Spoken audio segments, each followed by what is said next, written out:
ती काय सर्वनामाचा काही वेळेला अव्ययासारखा वापर होतो अशा वेळी त्यातून प्रश्न वी काय सर्वनामाचा काही वेळेला अव्ययासारखा वापर होतो अशा वेळी त्यातून प्रश्न आश्चर्य किंवा असंभवता असा अर्थ व्यक्त होतो।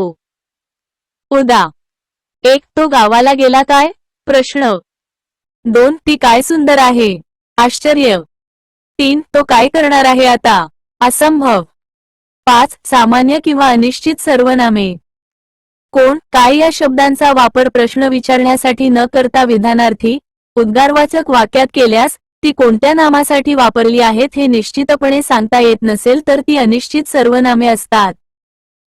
उदा 1 कोणी यावे टिकली मारून जावे 2 कोणी कोणास काय म्हणावे 3 कोण ही गर्दी 4 माझ्या मुठीत काय ते सांग पाहू 5 हल्ली कोणी कोणाला विचारायला तयार नाही 6 कुणी काही म्हणा दुसऱ्याची निंदा करणे हा सामूचा धंदा 7 त्या दुकानात काय वाटेल ते मिळते 8 गुप्तहेराला काय माहित नसते टीप कोण काय आपण स्वतः यांची रूपे तिन्ही लिंगी दोन्ही वचनात सारखीच असतात।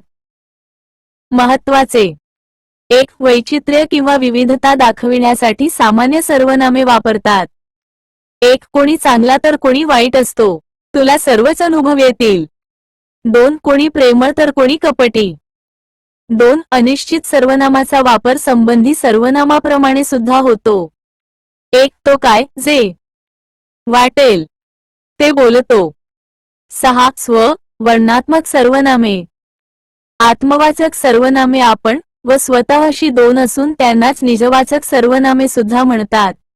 आत्मवाचक सर्वनामे स्वतः अर्थाने वापरली जात असल्याने ती वाक्याच्या सुरुवातीला येत नाहीत पूर्वी येऊन गेलेल्या नामासाठी वापरावी लागतात। वरील आत्मवाचक सर्वनामासाठी वापरलेला निज हा शब्द निश्चित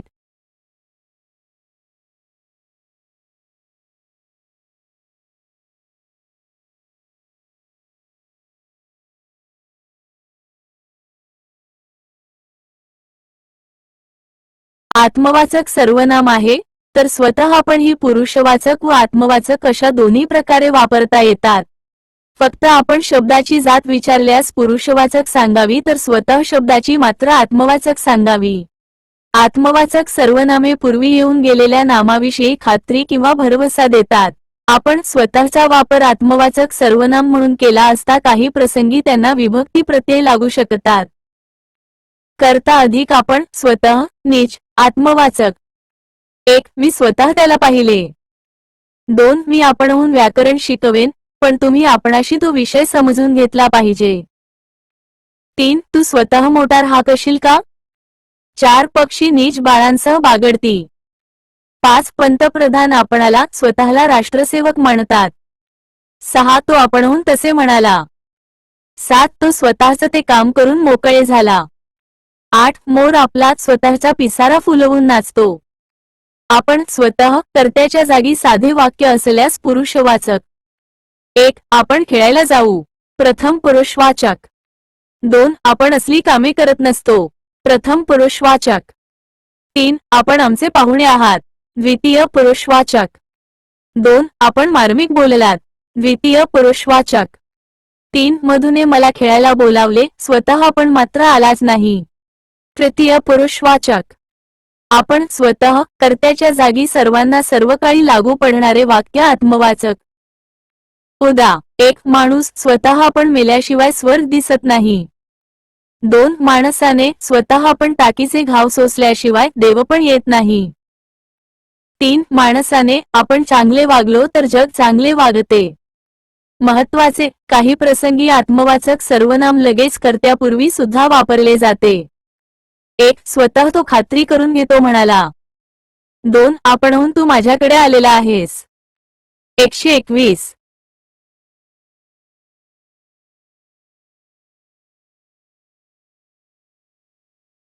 सर्वनामांपासून तयार झालेली सर्वनामे मूळ सर्वनामांना प्रत्यय जोडून सर्वनामांची जी विविध रूपे तयार केली जातात त्यांना सर्वनामोत्पन्न सर्वनामे म्हणतात। हा असा असला इतका एवढा अमुक अमका तो तसा तसला तितका तेवढा तमुक तमका जो जसा जसला जितका जेवढा कोण कोणता, केवढा, काय कसा, कसाला कितका. महत्वाचे मी व तू ही सर्वनामे आहे त्या रूपातच प्रथमा व तृतीया विभक्ती दर्शवितात. 1. मी काम करतो. प्रथमा राम काम करतो. 2. मी काम केले. तृतीया रामाने काम केले. 3. तू काम करतो. प्रथमा राम काम करतो. रामाने काम केले. 4. तू काम केले. तृतीया. सर्वनामांचा लिंगविचार. मराठीत मूळ सर्वनामे 9 असून त्यांपैकी फक्त 3च सर्वनामे लिंगानुसार बदलतात.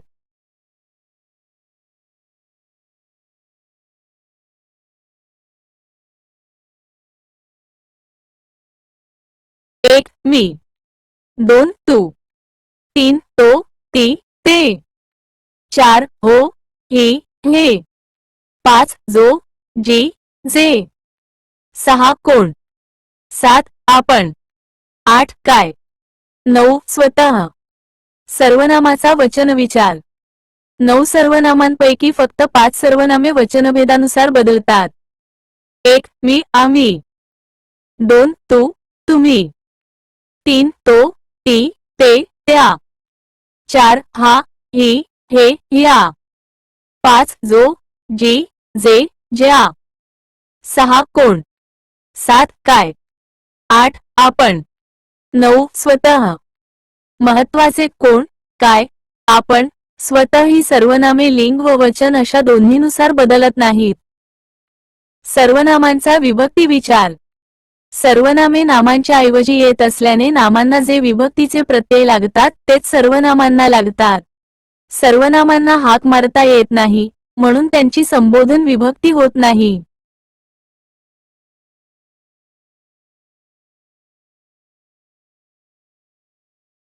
तीन विशेषण.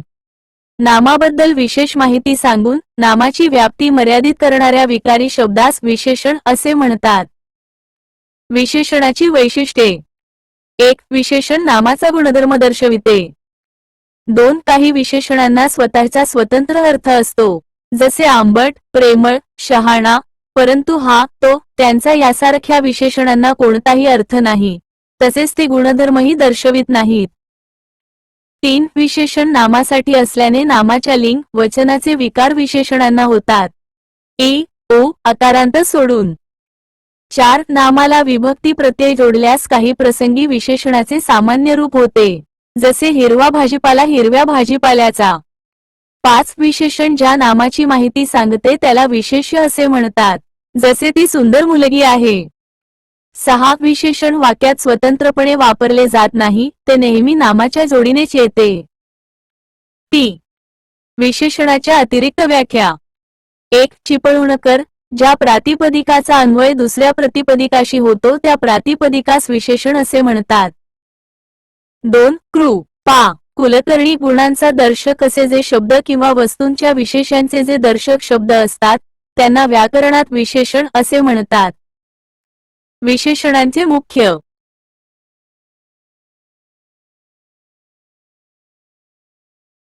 3. दामले. जो विकारी शब्द नामाची व्याप्ती मर्यादित करतो त्यास विशेषण असे म्हणतात. 4. ग. केळकर. नामाचा गुण दाखवून त्याच्या अर्थाची व्याप्ती मर्यादित करणारा जो सविकारी शब्द असतो त्याला विशेषण म्हणतात. हा. टीप. ज्याचे वर्णन केले जाते ते विशेष्यतर वर्णन करणारा शब्द विशेषण असतो. काही विशेषणे विकारी असतात तर काही अविकारी असतात. विशेषणांचे पुढीलप्रमाणे मुख्य 3 प्रकार पडतात. 1. गुणविशेषणे. 2. संख्याविशेषणे. 3. सार्वनामिक विशेषणे. 1. गुणविशेषणे. रंग, रूप, आकार, प्रकार, गुण, दोष, चव, अवस्था, स्वभाव दर्शविणारे शब्द हे गुणविशेषणात मोडतात. रंग. हिरवा, लाल, पिवळा, काळा. रूप. सुंदर, गोंडस, तिरळा, कुरूप. गुण. हुशार, प्रामाणिक, कष्टाळू. आकार. गोल, चौकोनी, चपटा, बारीक. दोष. बावळट, मूर्ख, अप्रामाणिक. चव. आंबट, तिखट, तुरट, खारट. अवस्था. श्रीमंत, तरुण, म्हातारा, बाल्य. स्वभाव. घातकी, प्रेमळ, उदार, मोकळा, कंजूष. 1. मला कडू कारले आवडते. 3 प्रकार पडतात. शान. सार्वनामिक विशेषण.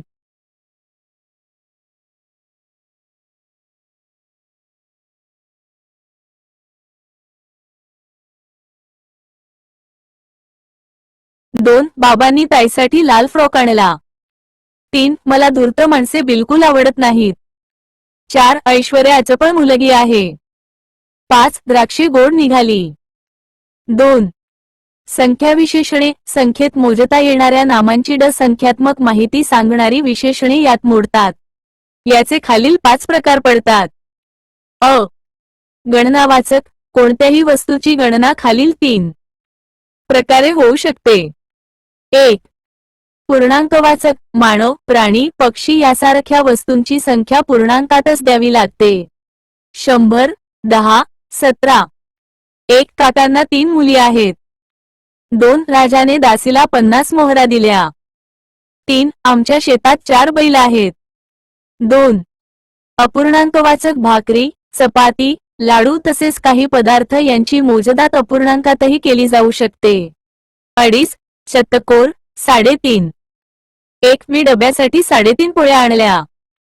2. मधुने 1.5 लाडू खाल्ला. 3. दुकानात जाऊन पावशेर गुळ आण. 3. साकलेवाचक. सर्वच्या सर्व संख्येचा उल्लेख यातून 3 होतो. उदा. उभयता, दोन्ही, चाही, पाची, दाही. 1. आम्ही चाही भावंडे पुण्यात शिकलो. 2. भारतीय सैन्यातील तिन्ही दले नेहमी एकमेकांच्या संपर्कात असतात. 3. लढाईत चाही शिपाई मारले गेले. ब. क्रमवाचक. क्रमवाचक विशेषणांना रा, ला, वा, था यासारखे प्रत्यय असतात. उदा. दुसरा, चौथा, पाचवा. 1. माझा दुसरा भाऊ अमेरिकेत आहे. 2. शांता 10व्या वर्गात शिकते. 3. पुढच्या वर्षी मी पन्नाया वाढदिवस साजरा करणार आहे. 4. माझा भाऊ परीक्षेत 3रा आला. क. आवृत्तीदर्शक. या विशेषणांना पट, पदरी, वारी, गुणित सारखे प्रत्यय असतात.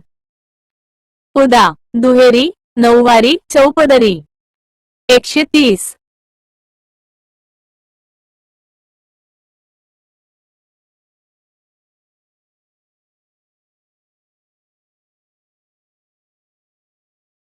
एक. हा चौपदरी रस्ता आहे. 2. कालच भाऊजींनी ताईला नऊवारी साडी आणली. 3. भावाला पाहून त्याचा आनंद द्विगुणित झाला. 4. एका चुकीमुळे त्याला दुप्पट पैसा मोजावा लागला. ड. पृथकत्ववाचक. यात पहिल्या संख्येची पुनरावृत्ती झालेली असते. यातून गट किंवा विभागणी दर्शविली जाते. उदा. 2-2, 1-1, 5-5, अर्धाला, अर्धा, अर्धा. 1. गुरुजींनी 2-2 मुलांना रांगेत उभे केले. 2. प्रत्येकाला अर्धाला, अर्धा, अर्धा पेरू दे. 3. मार्चासाठी लोकांच्या 4-4च्या रांगा रस्त्यावर उतरल्या. अनिश्चित. वस्तू जरी संख्येत मोजता येत असली तरी तिचा निश्चित आकडा सांगितलेला नसतो. उदा. सर्व, काही, इतर, थोडी, सगळी, 10, 5, 15, 16. 1. माझी सर्व पुस्तके पाण्यात भिजली. 2. आणलेली सगळी फळे सडून गेली. 3. दुकानात थोडीच पुस्तके शिल्लक आहेत. 4. एवढ्या मोठ्या कामासाठी 10-5 लोकांनी काय होणार आहे? 3.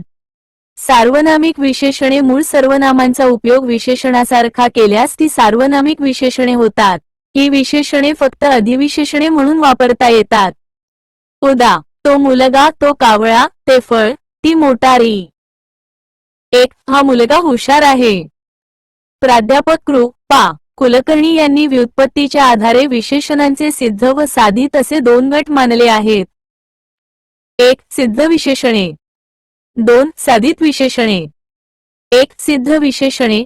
ज्या विशेषणांना मागे किंवा पुढे उपसर्ग अथवा प्रत्यय नसतो अशा मूळ विशेषणांचा सिद्ध विशेषणात समावेश होतो. उदा. उंच, लहान, पिवळा, काळा. 2. साधित विशेषणे. मूळ विशेषणे सोडून इतर जातीच्या शब्दांपासून तयार केलेल्या विशेषणांना साधित विशेषणे म्हणतात. 1. नामसाधित विशेषणे. एखाद्या नामाबद्दल अधिक माहिती सांगण्यासाठी जेव्हा दुसऱ्या एखाद्या नामाचाच वापर केला जातो तेव्हा त्यास नामसाधित विशेषण म्हणतात.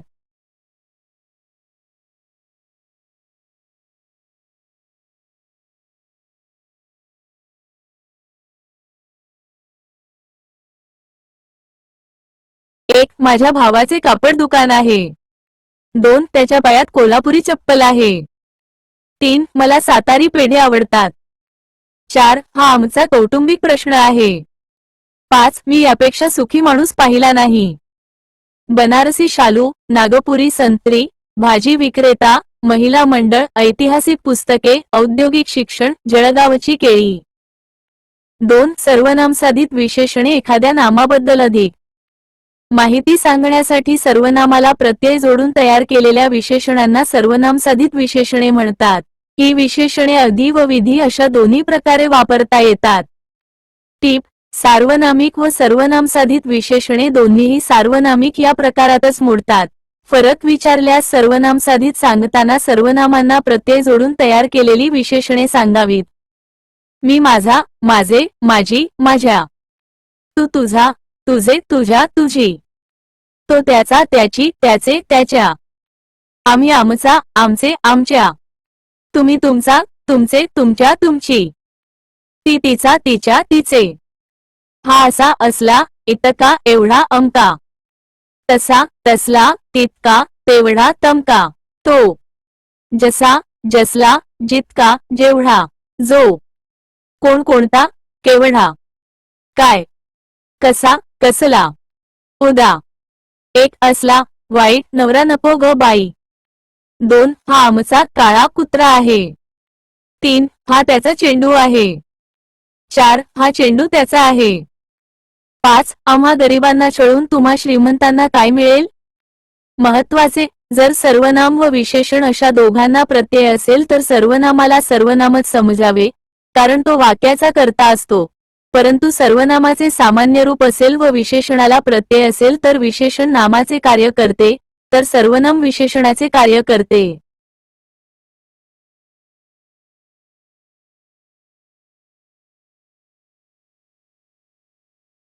उदा: 1, आम्हाला गरिबांना छळून तुम्हाला काय मिळेल? सर्वनाम. 2, आम्हा गरिबांना छळून तुम्हाला काय मिळेल? विशेषण. महत्वाचे: नामाला षष्ठी प्रत्यय असेल तर त्याला संबंधी विशेषण असे म्हणतात, कारण षष्ठीचा प्रत्यय संबंध हा कारकार्थ दर्शवतो. असे डॉक्टर लीला गोविलकर यांचे मत असून याबाबतीत इतर व्याकरणकर्त्यांची सहमती दिसून येत नाही. घराची कौले लाल असतात. 3, धातुसाधित विशेषणे. क्रियापदातील मूळ शब्दाला धातू असे म्हणतात. धातूंना प्रत्यय जोडून त्यांचा नामापूर्वी विशेषणासारखा उपयोग केला जातो. उदा: पिकलेला आंबा, रांगणारे मूल, पेटती ज्योत, वाहती नदी, बोलकी बाहुली, बोचरी थंडी. धातू पीक, रांग, पेट, वाह, बोल. 4, अव्ययसाधित विशेषणे. वर, खाली, मागे, पुढे. या मूळ अव्ययांना प्रत्यय जोडून त्यांचा विशेषणाप्रमाणे उपयोग केला जातो. उदा: वरचा मजला, खालचे पुस्तक, मागील मोटार, पुढची गल्ली. 5, परिमाणवाचक विशेषणे. संख्येत न मोजता येणाऱ्या नामांपूर्वी वापरलेल्या प्रमाणदर्शक शब्दांना परिमाणवाचक विशेषण म्हणतात. उदा: काही साखर, थोडे पाणी, किलोभर साखर. मुठभर शेंगा, घमेलभर शेण. 6, समासघटित विशेषणे. 2 स्वतंत्र अर्थ असणारे शब्द परस्पर संबंधामुळे एकत्र आल्यास सामासिक शब्द तयार होतो. अशा शब्दांचा सुद्धा विशेषणाप्रमाणे वापर केला जातो. उदा: पंचमुखी हनुमान, एकवचनी राम, नवरात्र महोत्सव. चौकोनी चिरा, दशमुखी रावण. 7, विशेषणसाधित विशेषणे. मूळ विशेषणांपासून तयार केलेल्या विशेषणांना विशेषणसाधित विशेषणे म्हणतात. उदा: काळसर मांजर, काळाकुट ढग, हिरवागार शालू. विशेषणांचे स्थानावरून 2 प्रकार पडतात. 1, अधि, पूर्व विशेषण. नामापूर्वी येणाऱ्या विशेषणाला अधि, पूर्व विशेषण म्हणतात. ही विशेषणे फक्त नामाची व्याप्ती मर्यादित करतात. 131.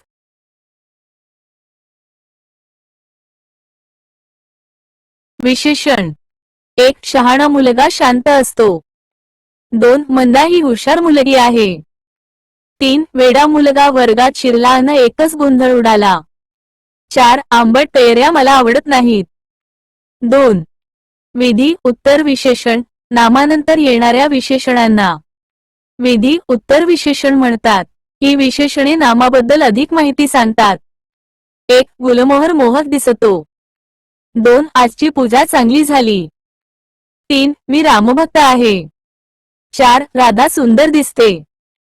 महत्वाचे विधी विशेषण हे नामाच्या गुणांमध्ये अधिक भर टाकते. टीप: नामाबद्दल माहिती सांगणारा शब्द वाक्यात कोठेही असला तरी तो विशेषणच असतो, तर क्रियापदाबद्दल माहिती सांगणारा शब्द क्रियाविशेषण असतो. 1. ती सुंदर आहे विशेषण. 2. ती सुंदर खेळते क्रियाविशेषण. विशेषणाचे लिंग, वचन व विभक्ती. विशेषणाला स्वतंत्र असे स्थान नाही, म्हणून नामाचे जे लिंग व वचन असते तेच विशेषणाचे असते. विकारी विशेषणे आकारांत विशेषणे विकारी असतात. पांढरा कुत्रा, पांढरी कुत्री, पांढरे कुत्रे. अविकारी विशेषणे अविकारांत विशेषणे अविकारी असतात, जसे सुंदर पक्षी, मुलगी, फूल, फुले. कडू कारले, काकडी, भोपळा. महत्वाचे एखादे विशेषण विकारी आहे की नाही हे तपासून पाहण्यासाठी पुढील आकृतीतील रिकाम्या जागी विशेषण लिहून पाहावे. भोपळा, काकडी, कारले. टीप: विशेषणांना विभक्तीचे प्रत्यय वापरले जात नाहीत, परंतु नाम म्हणून उपयोग केल्यास मात्र विभक्ती प्रत्यय वापरले जातात. महत्वाचे विशेषणाबद्दल अधिक माहिती सांगणारा शब्द सुद्धा विशेषणच मानावा. याला विशेषणाचे विशेषण असे म्हणतात. 132.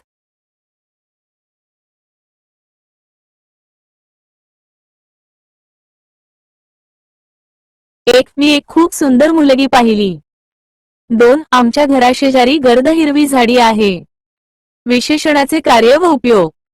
1. विशेषणाचा विशेषण म्हणून वापर. विशेषणाचा त्याच्या मूळ कार्यासाठी वापर. उदा. 1. गरीब माणसांना सर्व हिणवतात.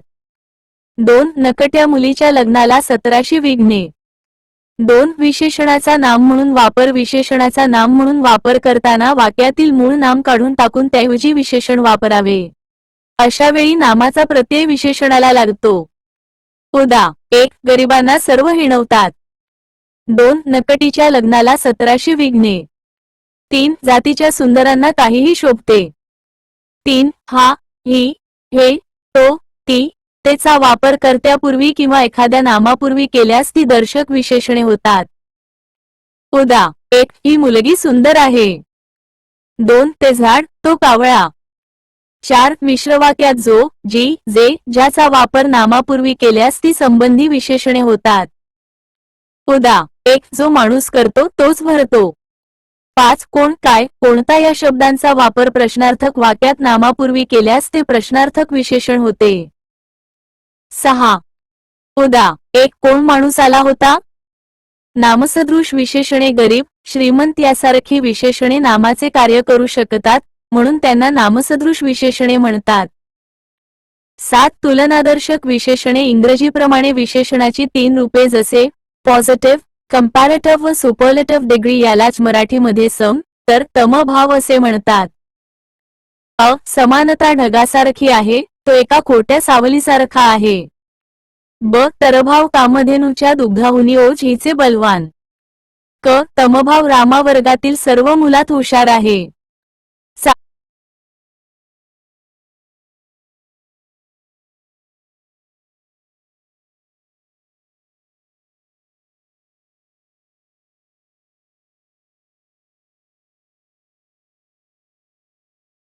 4. क्रियापद. वाक्याचा अर्थ पूर्ण करणाऱ्या क्रियावाचक शब्दाला क्रियापद असे म्हणतात. चिपळूणकरांनी मात्र ज्या शब्दातून कालगत क्रियेचा बोध होतो त्यास क्रियापद म्हणतात अशी व्याख्या केली आहे.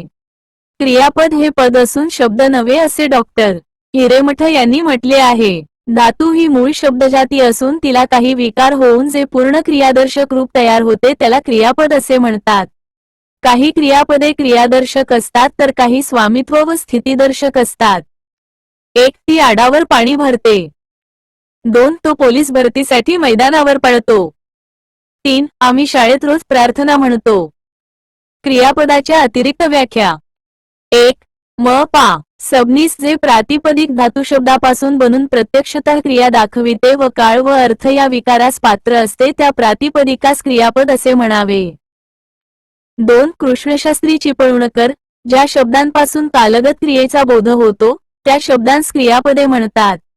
क्रियापदाचे मूलभूत जे शब्द म्हणजे ज्या शब्दांस प्रत्यय लागून क्रियापदे होतात त्या मूलभूत शब्दांस धातू म्हणतात.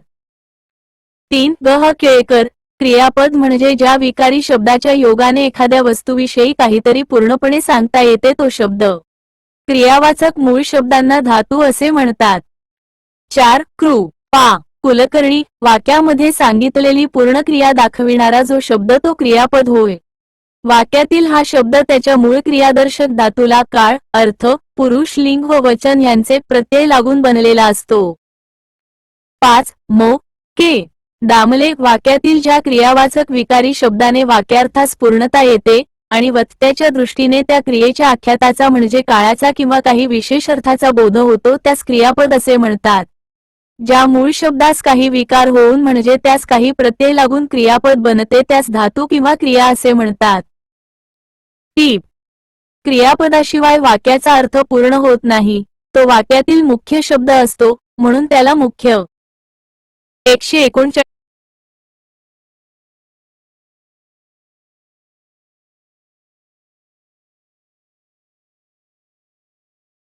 पद असे म्हणतात तर इतर शब्दांना उपपदे असे म्हणतात. 1. धातूच्या अवस्था. धातू प्रत्ययरहित मूळ क्रियावाचक शब्दाला धातू असे म्हणतात. विश्वकोशामध्ये मात्र धातूला णे प्रत्यय जोडून धातूची रूपे दिलेली आहेत म्हणून णे अक्षराला धातू ओळखण्याचे अक्षर म्हणतात. धातूचे स्वरूप. एकाक्षरी हे खा द्या. बायनरी ते कर बस. तीनाक्षरी पाठव आठव हरव. चरक्षरी धडधड गडगड सळसळ. धातू जर क्रियावाचक शब्द म्हणून वाक्याचा अर्थ पूर्ण करत असेल तर त्याला क्रियापदच म्हटले जाते. 1. तेवढा सदरा दे. 2. धातुसाधित कृदंत धातूला आख्यात प्रत्यय सोडून इतर प्रत्यय जोडल्यास जो अपूर्ण क्रियापदर्शक शब्द तयार होतो त्याला धातुसाधित कृदंत म्हणतात. अशा प्रत्ययांना कृत प्रत्यय म्हणतात. उदा. कृत अधिक अंत बरोबर कृदंत अशी कृदंते नाम विशेषण व क्रियाविशेषण अशा प्रकारचे कार्य करतात. धातुसाधित क्रियेचे निर्देशक असले तरी ते पूर्ण क्रियापद नसते. कृदंताचे जवळपास 8 प्रत्यय आहेत. प्रत्यय उदा. 1. हे कार्य त्याचे हसणे वेगळेच आहे. नाव. 2. तो नेहमी खात रडत असतो. केआरव्ही. 3. एवढा जानता पाहिला नाही. नाव. तो बोलता झाला.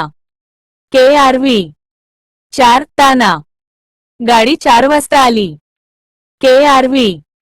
तो पळताना दिसला. केआरव्ही. 5. तो मला खाऊ आणा. नाव. 6. ऊन तो हसून बोलतो. केआरव्ही. 7. रडल्याने काय होणार आहे. नाव. मेलेला हत्ती 1.25 लाखाचा. 8. वे फसव्या गोष्टी काय कामाच्या. टीप धातूला नारा नारी आरी हे कर्तृवाचक प्रत्यय जोडून धातुसाधित नाम करता येते. 140. हसणारा रडरडणारी पिंज पिंजारी.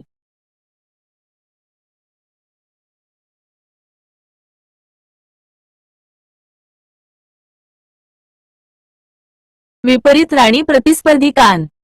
महत्वाचे धातूला णे प्रत्यय जोडून तयार झाले रूपे क्रियापदे व नामे अशा दोन्ही भूमिका करतात. त्यामुळे त्यांना विभक्तीचे प्रत्यय सुद्धा लागू शकतात. 1. त्याचे वागणे मोठे विचित्र आहे. प्रथमा. 2. तुझ्या बोलण्याला आता फसणार नाही. चतुर्थीय. 3. तुझ्या हसण्याने प्रसन्न वाटले. प्रत्यया. 3. क्रियापद धातूला आख्यात प्रत्यय ता तो ती ते ला लो ली ले इल इन वा वी वे ओ जोडून तयार केलेला शब्द पूर्ण क्रिया दर्शवित असेल तर त्याला क्रियापद असे म्हणतात.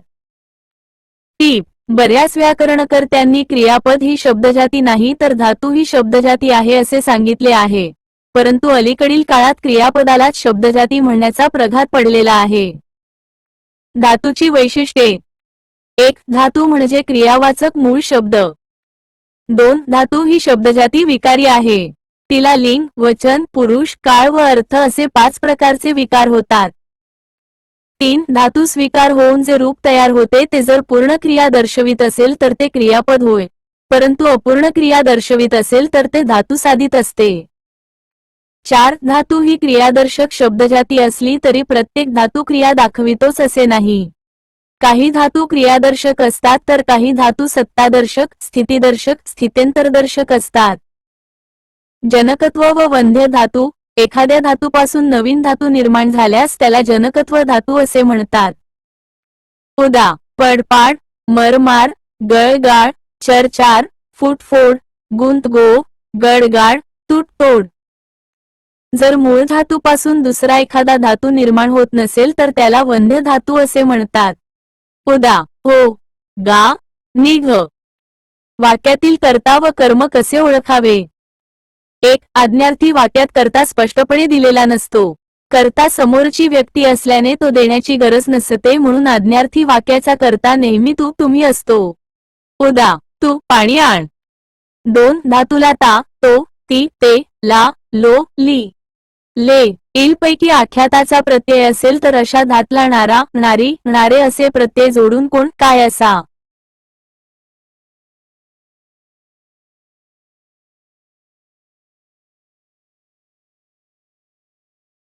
प्रश्न विचारल्यास उत्तर करता येते. उदा. 1. आई भाजी चिरते.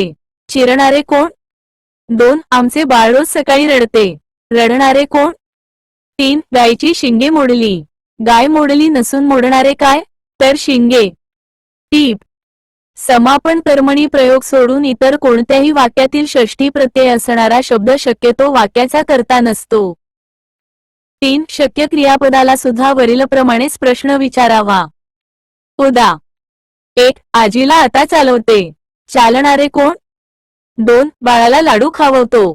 खाणारे कोण? 4. प्रयोजक क्रियापदातील साधित धातूला वरीलप्रमाणे प्रश्न विचारावा. उदा. 1. गुरुजी मुलांना बसवितात. बसविणारे कोण? 2. आई बाळाला हसविते. हसविणारे कोण? 5. अनियमित क्रियापदांना मात्र पूर्ण क्रियापदालाच खालीलप्रमाणे प्रश्न विचारावा लागतो. उदा. 1. मला पाणी पाहिजे. पाहिजे असणारे काय? 2. मला पेरू नको. नको असणारे काय? महत्वाचे: भाषा विज्ञानात वरील वाक्यात ज्या नामाला चतुर्थी प्रत्यय आहे अशी नामे वाक्याचे कर्ते मानलेले आहेत, परंतु दिलेली वाक्य ही अकर्मक असल्याने वाक्यात कर्म नाही. तसेच पाणी किंवा पेरू यांच्या जागी लिंग, वचन बदलून नवीन शब्द लिहिल्यास क्रियापद बदलते. जसे मला पेरू, अनेक वचन, पाहिजेत. मला वह्या पाहिजेत याचाच अर्थ असा होतो की पाणी व पेरू यांच्या जागी वेगळ्या नामांची योजना केल्यास क्रियापद बदलत असेल तर ते कर्ते आहेत. 6. शोभतो, आवडतो, दिसतो, रुचतो अशा वाक्यातील कर्ते शोभणारा, आवडणारा, दिसणारा, रुचणारा हेच असतात. गदा. 1. ताईला साडी शोभते. दिलेले वाक्य अकर्मक आहे. वाक्यात साडीऐवजी साड्या असे अनेकवचन केल्यास क्रियापदात शोभतात असा बदल होतो, म्हणजे साडी हा कर्ता आहे. 2. मधुला लाडू रुचतो. 3. राजाला मुकुट शोभतो. 4. मला चंद्र दिसतो. 7. 1. अकर्तृक क्रियापदातील मूळ धातूच वाक्याचा कर्ता असतो.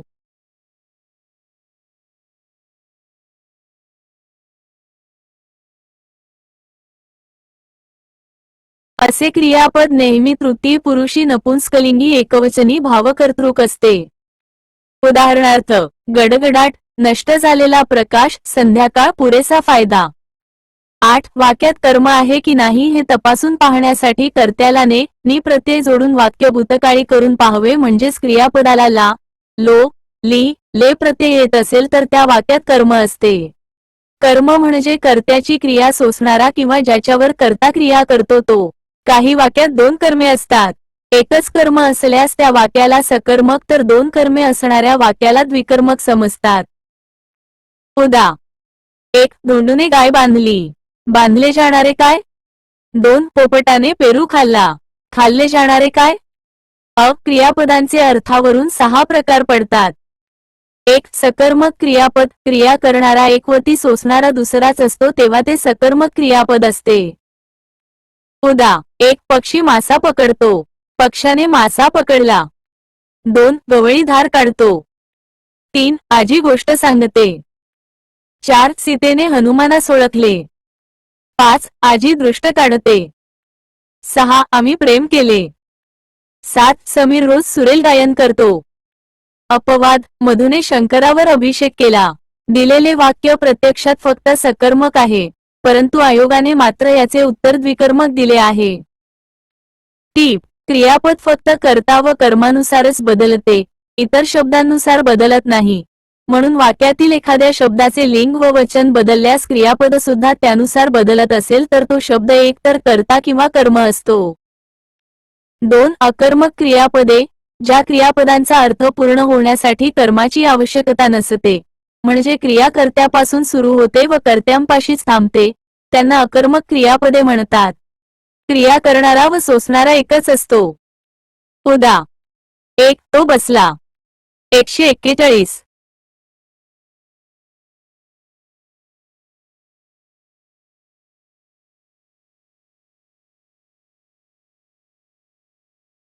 2. ती मोठ्याने हसली. 3. तो बागेत पडला. 4. ती तेथे आली. 5. श्रावणीला थंडी वाजते. 6. कानात वारे शिरले. 7. मला पपई आवडते. 8. पांढरी असणारी फुले रात्री उमलतात. टीप. शोभतो, आवडतो, दिसतो, सळसळ, खळखळ, मळमळ हे धातू अकर्मक तसेच अकर्तृक आहेत. 3. द्विकर्मक क्रियापदे. ज्या वाक्यातील क्रिया कर्त्याकडून एकाच वेळी 2 घटकांवर घडते अशा क्रियापदास द्विकर्मक क्रियापद असे म्हणतात. उदा. 1. मुलीने राजाला पिशवी दिली.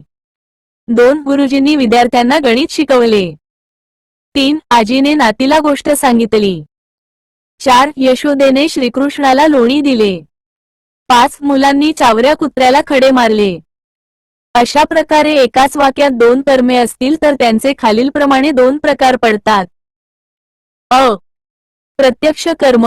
वस्तुवाचक, दान जाणारे कर्माला प्रत्यक्ष कर्म असे म्हणतात. उदा. गणित, पिशवी, गोष्ट. प्रत्यक्ष कर्माला प्रत्यय नसतो व विभक्ती प्रथमा असते. अशा वाक्यात प्रत्यक्ष कर्म अप्रत्यक्ष कर्माकडे दान देण्याची वृत्ती असते. अप्रत्यक्ष कर्म. व्यक्तिवाचक कर्मांना दान घेणारे अप्रत्यक्ष कर्म म्हणतात. त्यांना सामान्यपणे च, ला, ना ते प्रत्यय असतात व विभक्ती संप्रदानी चतुर्थी असते. टीप. दान जाणारा प्रथमेत तर घेणारा चतुर्थीत असतो. 4. उभयविध क्रियापदे. जे क्रियापद सकर्मक व अकर्मक अशा दोन्ही पद्धतींनी वापरले जाते त्याला उभयविध क्रियापद म्हणतात.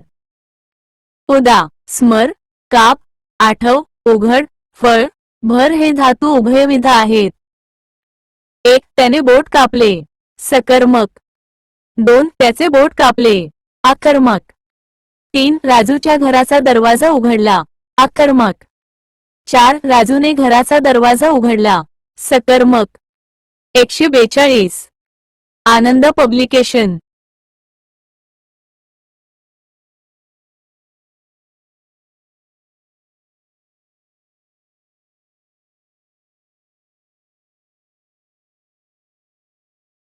पाच. त्याला कविता आठवली. अकर्मक. 6. त्याने कविता आठवली. सकर्मक. 5.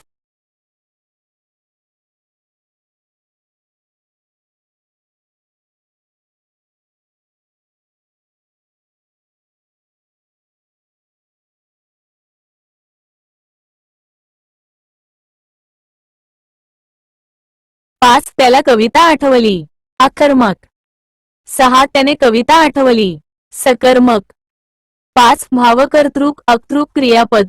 वाक्यात क्रिया करणारा कर्ता असावाच लागतो, परंतु काही वाक्यात कर्ता स्पष्टपणे दिलेला नसून तो क्रियापदातच सामावलेला असतो. जसे गडगडते, धडधडते, मळमळते, उजाडले, सांजावले अशा क्रियापदांना भावकर्तृक क्रियापदे किंवा अकर्तृक क्रियापदे म्हणतात. उदा. 1. गावी जाताना वडगावजवळ उजाडले. उजेड झाला. 2. आज दिवसभर सारखे गडगडते. गडगड होते. 3. मला मळमळते, मला सांजावले. 4. शिंक्याचे तुटले, बोक्याचे फावले. ही क्रियापदे डॉक्टर हिरेमठ यांनी अकर्तृक मानली आहेत, कारण क्रियापदातच कर्ता आहे. या वाक्यातील मला हा कर्ता मानू नये. 6. सहाय्यक क्रियापदे मुख्य क्रियावाचक शब्द जेव्हा वाक्याचा अर्थ पूर्ण करू शकत नाही तेव्हा त्या क्रियापदाचा अर्थ पूर्ण करण्यासाठी शेवटी जे क्रियापद सहाय्य करते त्याला सहाय्यक क्रियापद म्हणतात.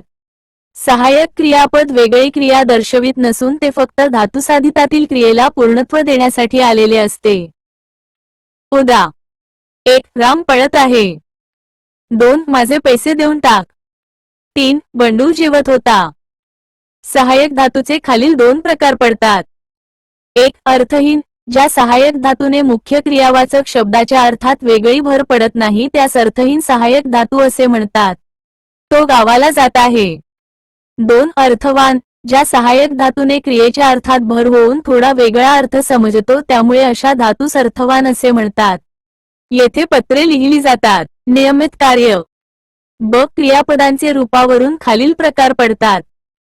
1. सिद्ध क्रियापद, क्रियापदाच्या मूळ शब्दाला किंवा विशेषणाला सिद्ध गटात मोडणारे प्रत्यय ता, ट, टी, ते, ल, लो, ली, ल, इल, एन, वा, वी, वे, यू जोडून तयार झालेली क्रियापदे.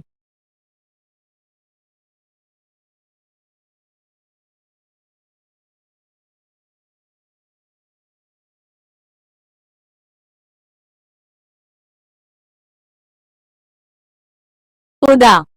1. रामू पाणी आण. 2. बाबांनी भाजी आणली. 3. आम्ही प्रार्थना म्हणतो. 4. सकाळी लवकर उठा. 5. यावर्षी आम्ही नवी मोटार घेऊ. 2. संयुक्त क्रियापदे, कधी कधी वाक्याचा अर्थ पूर्ण करण्यासाठी मुख्य क्रियावाचक शब्दाला दुसऱ्या एखाद्या क्रियापदाचे सहाय्य घ्यावे लागते. अशा 2 शब्दांच्या मिळून बनलेल्या क्रियापदांना संयुक्त क्रियापद असे म्हणतात. यातील मुख्य क्रियावाचक शब्द वाक्याचा अर्थ पूर्ण करू शकत नाही, म्हणून त्याला धातुसाधित असे म्हणतात, तर अर्थ पूर्ण करण्यासाठी सहाय्य करणाऱ्या क्रियापदाला सहाय्यक क्रियापद म्हणतात. संयुक्त क्रियापद होण्यासाठी दोन्हीही शब्दांतून एकच क्रिया दर्शवणे आवश्यक आहे. दोन्ही शब्दांतून वेगवेगळ्या क्रिया दर्शवल्यास ते संयुक्त क्रियापद नसते. संयुक्त क्रियापदातील धातुसाधित हे मुख्य क्रियेचे निर्देशक असते. सहाय्यक क्रियापद हे मुख्य काळाचा निर्देश करते. धातुसाधित अधिक सहाय्यक क्रियापद संयुक्त क्रियापद. 1. मुले खेळू लागली. खेळणे. 2. तो जात आहे. जाणे. 3. हा आंबा खा. खाद्यपदार्थ. 4. माझे पैसे देऊन टाक. देणे. 5. तिने कागद फाडून टाकला. फाडणे. 6. ती कागद फाडून चुकली. फाडणे. 7. ती गाणे गात राहिली. गाणे. 8. ती चुकत गेली. चुकणे. टीप. संयुक्त क्रियापदातील धातुसाधित हा मुख्य क्रियावाचक शब्द असतो, परंतु दोन्ही शब्दांतून वेगवेगळ्या क्रिया दर्शवल्यास त्यातील शेवटचा शब्द हा मुख्य क्रियापद तर त्यापूर्वी येणारा धातुसाधित असतो. उदा. 1. एवढा लाडू खाऊन जा. खाणे व जाणे. 3. 2. तिने पत्र लिहून पाठविले. लिहिणे व पाठविणे. स्थिती व स्थित्यंतरदर्शक क्रियापदे एका अवस्थेतून दुसऱ्या अवस्थेत जाणे याला स्थित्यंतर म्हणतात, तर आहे ती स्थिती दर्शविणे याला स्थितीदर्शक क्रियापद म्हणतात. उदा. 1. कर्ण राजा होता. स्थिती.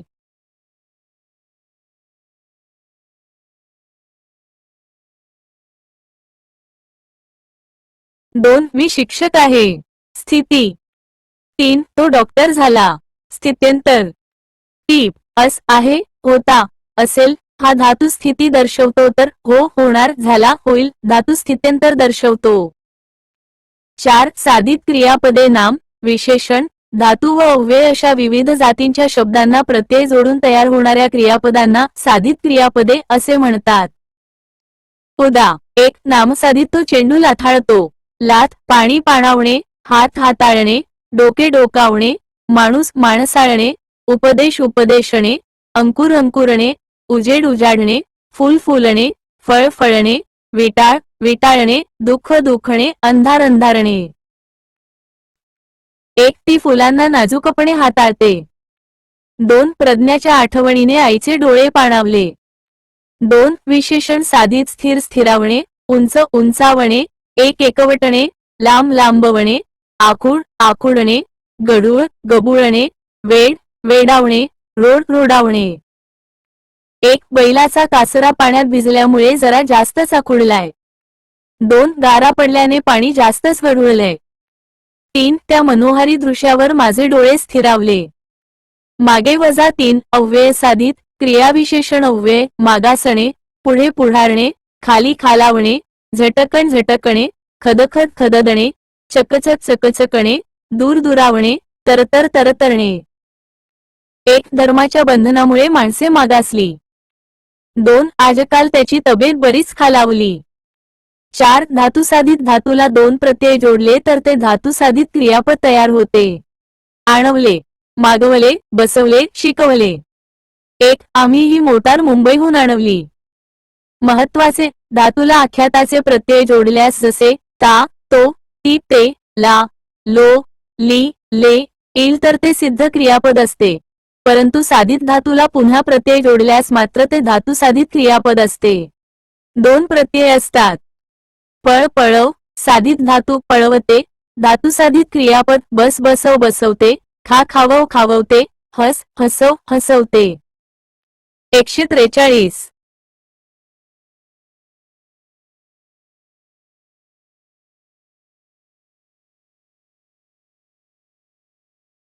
5.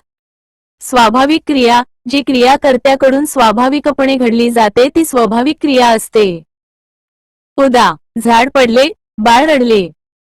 6. प्रयोजक क्रियापदे, वाक्यातील एखादी क्रिया करता स्वतः करत नसून दुसऱ्याकडून घडवून करवून घेत असेल तर ते प्रयोजक क्रियापद असते. म्हणजेच मूळ धातूतील क्रिया करता स्वतः करत नसून दुसऱ्याला करायला लावतो. यातील जो क्रिया घडवून आणतो तो कर्ता असतो व ज्याला क्रिया करायला लावतो तो कर्म असतो. असे वाक्य नेहमी सकर्मक असते. सकर्मक धातूला शक्यतो आफ प्रत्यय असतो. एकाक्षरी धातूला अवव प्रत्यय लागतो. उदा. करवते, खाववते. 7. महत्वाचे, मूल हसले. या वाक्यात हसण्याची क्रिया मुलाकडून स्वाभाविकपणे घडली आहे, म्हणजे मूल स्वतःच हसले आहे, परंतु मुलाला हसविते. या वाक्यात क्रिया करण्याची प्रेरणा मात्र बाह्य घटकाकडून मिळते. अशा वाक्यात जो क्रिया घडवून आणतो तोच कर्ता मानावा. 1. रामू कुत्र्याला पळवितो. 2. शिक्षक मुलांना बसवितात. 3. आई मुलाला निजविते. 4. आई देवीला बसविते. 5. रामाने नलाकडून सेतू बांधवला. 6. बाबांनी गड्याकडून गाया बांधवल्या. 7. विदूषक प्रेक्षकांना हसवितो. 8. आईने नीलाकडून कविता पाठ करविली. शक्य क्रियापद, शक्यार्थ धातूंना शक्यतो व अव प्रत्यय असतो. शक्यतो शक्यार्थ धातूला अवव प्रत्यय लागत नाही. शक्यार्थ धातूतून कर्त्याच्या अंगी एखादी क्रिया करण्याचे सामर्थ्य दर्शविलेले असते. यालाच सामर्थ्यदर्शक क्रियापद सुद्धा म्हणतात. चिपळूणकरांनी शक्यार्थ धातूबद्दल दिलेली माहिती. 1. शक्यार्थ धातूचा कर्तरी प्रयोग होत नाही. 2. शक्य धातू अकर्मक असल्यास तो अकर्मक भावे प्रयोग असतो.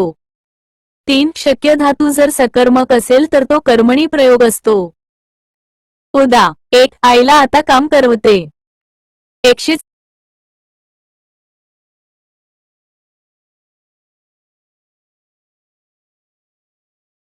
2. मला आता खाववते. 3. आता कुत्र्याला पळवते. 4. मला हा डोंगर चढवतो. 5. मला एवढे कर्णकर्कश संगीत ऐकवत नाही. शक्य व प्रयोजक क्रियापदामधील फरक. शक्य क्रियापद. प्रयोजक क्रियापद. 1. आता मुलाला खेळवते. 1. आई मुलाला खेळविते. 2. बाबांना चालवते. 2. गणू बाबांना चालवितो. 3. मुलाला आता बसवते. 3. गुरुजी मुलांना बसवितात. 8. अनियमित किंवा गौण क्रियापद. ज्या क्रियापदामधील धातू निश्चितपणे सांगता येत नाही तसेच काळ व अर्थाचे प्रत्यय लागत नाहीत व तिन्ही काळातील रूपे अगदी वेगळ्या पद्धतीने होतात, अशा क्रियापदांना अनियमित किंवा गौण क्रियापदे म्हणतात. अनियमित क्रियापदांना आख्याताचे प्रत्यय लागत नाहीत. उदा. आहे, नाही, नव्हे, पाहिजे, नको, नलगे, नाही. 1. आमच्या वर्गासाठी इंग्रजीचा शिक्षक पाहिजे. 2. बाबा ऑफिसात नाहीत. 3. असे वागणे बरे नाही. 4. येथून जाऊ नको. 5. एका हाताने टाळी वाजत नाही. 6. अहो दाजीबा, हे वागण बरं नवं. 7. एका हाताने टाळी वाजत नाही. अनियमित क्रियापदांचे काळ पाहिजे आहे, वर्तमान पाहिजे होता, भूतकाळ पाहिजे असेल, भविष्यकाळ. 9. करणरूप क्रियापद, होकार दर्शक, ज्या क्रियापदामधून होकार दर्शवला जातो त्यास करणरूप क्रियापद म्हणतात. उदा. 1. नेहमी खरे बोलावे. 2. सतत अभ्यास करावा. 3. धूम्रपान टाळावे. 4. मला सारे भाऊच आहेत. 10. अकरणरूप क्रियापद, नकारदर्शक, ज्या क्रियापदामधून नकार सुचवला जातो त्यास अकरणरूप क्रियापद असे म्हणतात. अशा वाक्यात शक्यतो नको, नये, नवे, न, नाही यासारखे नकारदर्शक शब्द असतात. उदा. 1. कधीही खोटे बोलू नये.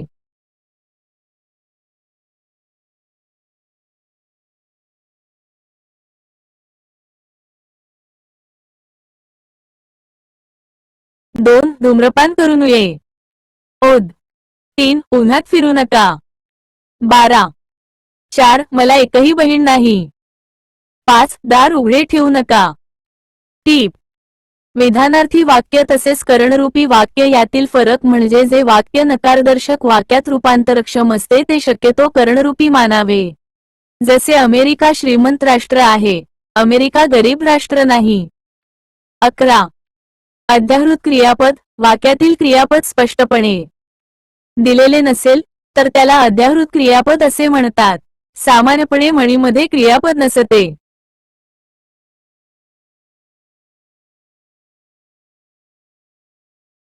उदा. काखेत कळसा, गावाला वळसा, घेणे. 12. अपूर्ण विधान क्रियापद, ज्या वाक्यात विधानपूरक म्हणून नाम, विशेषण किंवा क्रियाविशेषण आलेले असते असे क्रियापद अपूर्ण विधान क्रियापद असते. अकर्मक क्रियापदाला वाक्याचा अर्थ पूर्ण करण्यासाठी ज्या शब्दाची आवश्यकता असते त्याला विधानपूरक असे म्हणतात. 1. गुलमोहर मोहक दिसतो. 2. पोरगा चांगला निघाला. 3. राम राजा झाला. 4. गुरुजी रागावलेले दिसतात.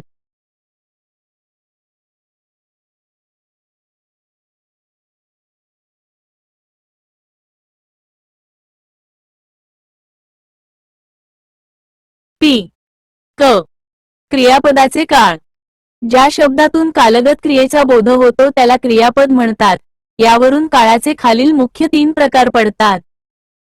1. वर्तमानकाळ. 2. भूतकाळ. 3. भविष्यकाळ. वरील प्रत्येक काळाचे खालील 4 उपप्रकार पडतात. 1. साधा. 2. अपूर्ण. 3. पूर्ण. 4. रीती. नाच या धातूची सर्व काळातील रूपे. प्रकार. वर्तमानकाळ, भूतकाळ, भविष्यकाळ. साधा. नाचते, नाचली, नाचेल. अपूर्ण. नाचत आहे, नाचत होती, नाचत असेल. पूर्ण. नाचली आहे, नाचली होती, नाचली असेल. रीती. नाचत असते, नाचत असे, नाचत जाईल. काळ ओळखण्याची सोपी पद्धत. 1. वाक्यात क्रियापद एकटेच असेल तर तो कोणता ना कोणता साधा काळ असतो. धातू. ता, तो, ती, ते साधा वर्तमानकाळ. ला, लो, ली, ले साधा भूतकाळ. इल, इन साधा भविष्यकाळ. 1. राम वनात गेला, साधा भूतकाळ. 2. गाय मोठ्याने हंबरते, साधा वर्तमानकाळ. 3. लता गाणे गाईल, साधा भविष्यकाळ. 4. मी मोटार घेतो, साधा वर्तमानकाळ. 5. मी मोटार घेतली, साधा भूतकाळ. 6. मी मोटार घेणार, घेईल, साधा भविष्यकाळ. 2. संयुक्त क्रियापदाचा एकतर चालू, पूर्ण, रीती काळ असतो, साधा काळ नसतो. आहे, आहेत चालू वर्तमानकाळ. ही अधिक. होता, होते, होती चालू भूतकाळ. असेल, असतील चालू भविष्यकाळ. 1. तो बोलत आहे, चालू वर्तमान. 2. तो बोलत होता, चालू भूत. 3 तो बोलत असेल.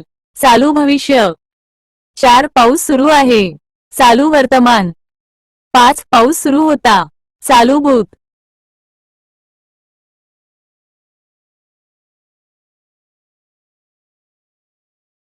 6 पाऊस सुरू असेल. चालू भविष्य. 3 पूर्ण वेळ. आहे. आहेत पूर्ण वर्तमान काळ. ओई अधिक. होता. होते होती पूर्ण भूतकाळ. असेल असतील पूर्ण भविष्यकाळ. 1 तो बोलला आहे. पूर्ण वर्तमान. 2 तो बोलला होता. पूर्ण भूत. 3 तो बोलला असेल. पूर्ण भविष्य. 4 मी खेळलो आहे. पूर्ण वर्तमान. 5 मी खेळलो होतो. पूर्ण भूत. 6 मी खेळलो असेल. पूर्ण भविष्य. 4 रीतिकाळ. असतो असते असतात रीती वर्तमान काळ. अधिक. असे असू रीती भूतकाळ. जाईल जातील रीती भविष्यकाळ. 1 तो बोलत असतो. रीती वर्तमान. 2 तो बोलत असे. रीती भूत. 3 तो बोलत जाईल. रीती भविष्य. 5 वाक्याच्या शेवटी 2 क्रियावाचक शब्द असतील व दोन्ही शब्दांतून वेगवेगळ्या क्रिया दर्शविल्या असतील तर फक्त शेवटच्या शब्दावरून काळ ओळखावा. अशा वाक्याचा कोणता तरी साधा काळ असतो. 1 आई मंदिरात जाऊन आली. साधा भूतकाळ. 3 बाळ पुस्तक फाडून फेकते. साधा वर्तमान काळ. 2 मी पुण्याला जाऊन येईल. साधा भविष्यकाळ. काळांचे उपयोग. 1 वर्तमान काळ. साधा वर्तमान काळ. 1 शास्त्रीय नियम, नित्य घटना, त्रिकाल सत्य, सुविचार, म्हणी नेहमी साध्या वर्तमान काळातच असतात. ज्या वाक्यात क्रियापद दिलेले नसते तो शक्यतो साधा वर्तमान काळ असतो. 1 मी सकाळी लवकर उठतो. 2 पाण्याचा उत्कलनांक 100°C आहे. 3 रविवारनंतर सोमवार येतो. 4 सूर्य पूर्वेला उगवतो. 5 शेळी गवत खाते. 153